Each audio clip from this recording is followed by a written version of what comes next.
Local bodies, institutions.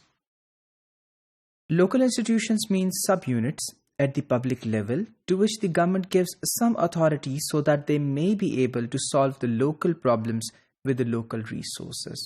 अब जब हम बात लोकल की करते हैं तो माशरे के अंदर ऐसे एरियाज़ और सोसाइटी के अंदर ऐसे एरियाज़ हैं जहां गवर्नमेंट ये चाहती है कि वहां जो डेवलपमेंट है और वहां के जो मसाइल हैं उनको लोकल बॉडीज़ हैंडल करें, यानी वहां की अपनी जो तंजीमें हैं। अब इन तंजीमों को कुछ बजट दे दिया जाता है और ऐसे स्कूल्स जो इन म्यूनसिपल कॉरपोरेशंस के अंडर रन करते हैं वो इन्हीं से बजट लेके अपनी डेवलपमेंट जो है उसे जारी रखते हैं।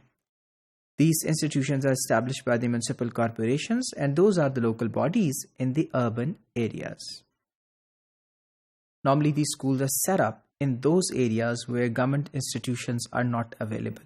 और हुकूमत जहां अपने स्कूल्स या सरकारी स्कूल्स नहीं बना पाती या वहां उनकी कोई कमी होती है तो वहां म्यूनसिपल कॉरपोरेशंस ऐसे स्कूलों को रन करती हैं।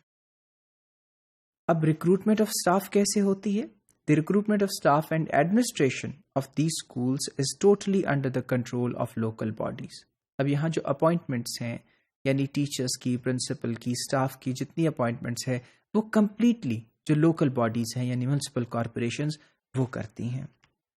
After the implementation of the devolution plan 2002, these schools have been shifted to district budget. However, the staff is still being treated under the local bodies rules and regulations.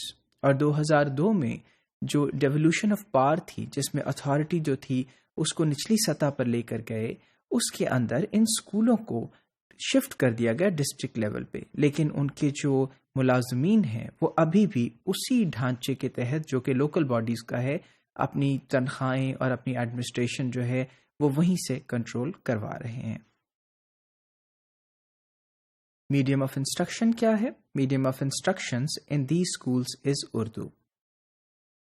And finally, most of these school local bodies only run the schools up to the primary or middle level.